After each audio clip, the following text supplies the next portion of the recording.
Hello guys, welcome back to the channel. Now the other day, Rebecca, right here, did a video talking all about the horrible things that Donald Trump has said and done. Now in the spirit of presenting a balanced look at the two presidential candidates, we are now making a list on some of the more hotly discussed downfalls to Hillary Clinton's bid for office. To be clear, this doesn't mean that we are pro-Trump or anti-Clinton in any way, but we still want to go over some of the blots, you might say, on Hillary's record and see if she's been a little bit false at times. It's going to be an in-depth video, I think, and if you like this kind of stuff, you'll love our new channel right here. I'm going to say it's here. Life's Biggest Questions, where we talk about life's biggest questions. Exactly, we answer all kinds of questions. Our most recent video is an insightful look at whether or not the moon landings were a hoax, considering the for argument, the against argument, and evidence on each side of the debate. Now I think it's safe to say that Danny and I really enjoy a good in-depth discussion,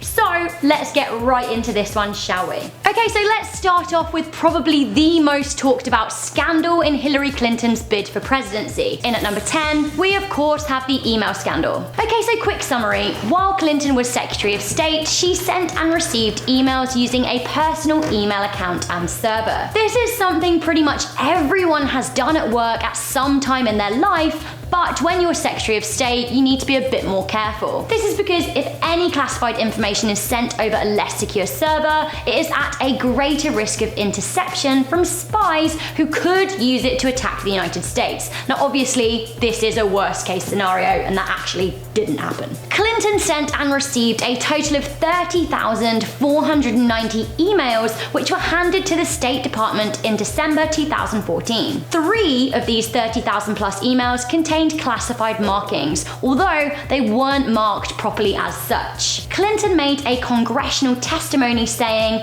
"I had not sent classified material nor received anything marked as classified." Following that, FBI Director James Comey said, "A very small number of emails sent and received by Clinton on her private server, quote, bore markings indicating the presence of classified information." Now he was talking about those 3 emails. He also said, "We did not find clear evidence that Secretary Clinton or her colleagues intended to violate laws governing the handling of the classified information. However, there is evidence that they were extremely careless in their handling of very sensitive, highly classified information." Ultimately, it has been concluded that Clinton made claims the FBI found to be a touch misleading, but that is not the same as lying. In at number 9, we have when she said she was broke when she left the White House. In an interview with Diane Sawyer, Clinton said, "We came out of the White House not only dead broke, but in debt." She followed this up by saying she was worried for other families in the current economic climate. Okay, I mean, this one is quite a stretch of the truth. I really don't think that Hillary Clinton's version of broke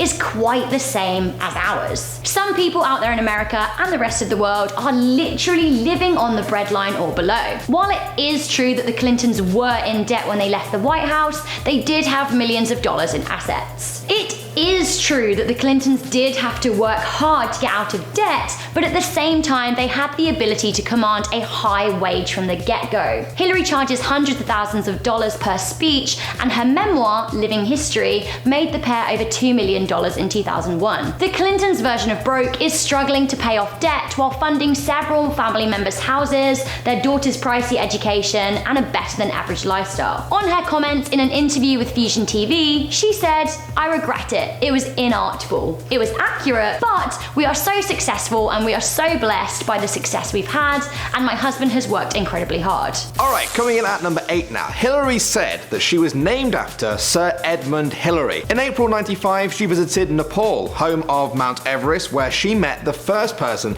to ever climb that mountain, Sir Edmund Hillary. She told him and the reporters there that her mother, Dorothy Rodham, had read an article about Edmund Hillary's great mountain exploits and had named Hillary after him. Only small problem was Hillary Clinton was already 5 years old when Edmund Hillary climbed Mount Everest in 1953 and then rose to fame. There was no mention of him before that year in any major American newspapers, including the Chicago Tribune of Chicago, where Hillary was from. This led Snopes, the investigation team, to conclude that this story was almost certainly a bit of fiction invented for political expediency. Moving on to number 7 now. Hillary claimed that all 4 of her grandparents were immigrants to America. Now, a quick look into her ancestry shows that this simply wasn't true. Only one of her grandparents was born outside of the USA, her paternal grandfather, who was born in England. Now, if you go back one generation before that, 7 out of her 8 great-grandparents were immigrants, but yeah, that's not grandparents.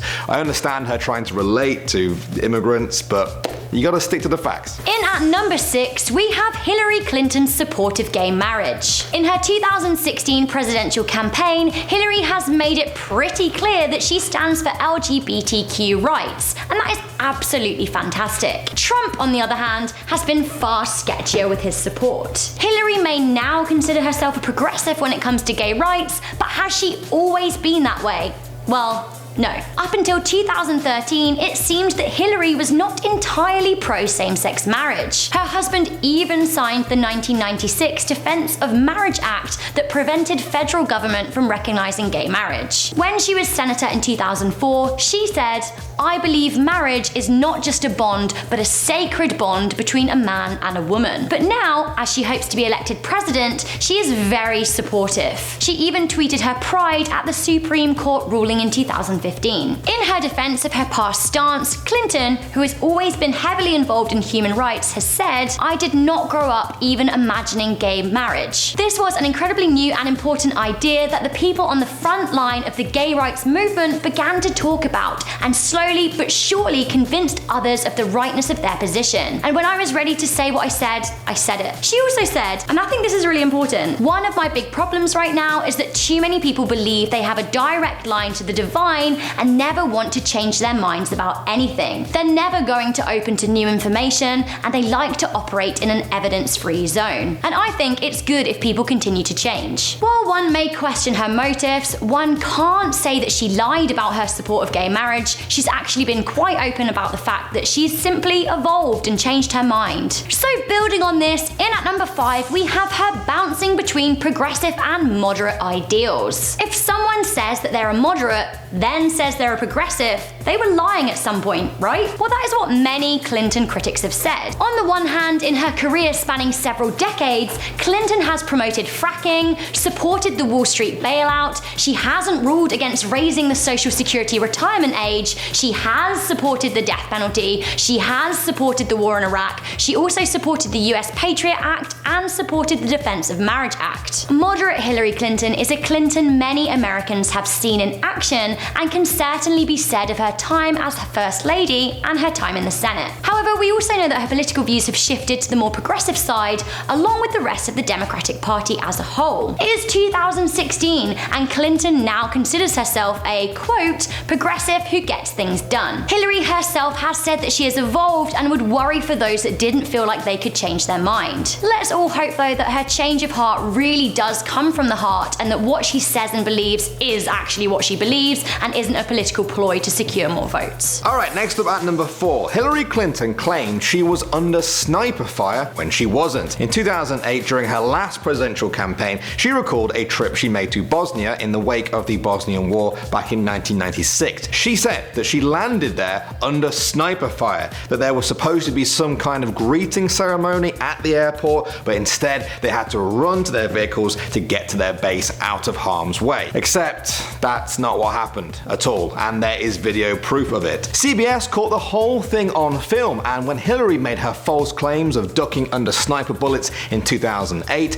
they were there with a video to prove her wrong. Coming in at number 3, Hillary said she went to Wall Street before the Wall Street crash in 2007 and told them to stop foreclosing on homes and engaging in the speculative behavior that would soon lead to the massive housing crash. She said this in 2016, but a press conference from 2007, at the time when she said she was busting Wall Street, shows her blaming home buyers for the crash, not Wall Street, because they apparently did not properly document their income and they should have known they were getting in over their heads. I think that's a long way from her story of crying doom on Wall Street. Moving on to number 2, Hillary said she was against NAFTA. NAFTA, the North Atlantic Trade Agreement, was one of the most historic and controversial trade agreements involving the US and was pushed through by Hillary's husband, Bill Clinton, when he was president. London. During the Fox News debate between Hillary and Trump, she said she was against NAFTA the whole time, all the way from the beginning. But that isn't true. In her own book, she called the NAFTA agreement one of Bill's successes and legislative victories. She also said it was a free and fair trade agreement, that it was proving its worth, and that it's been good for America. Now, to be fair to her, she may have said all of this to maybe fall in line with Bill Clinton's administration, but she did say it, and to say that she was publicly against it from the start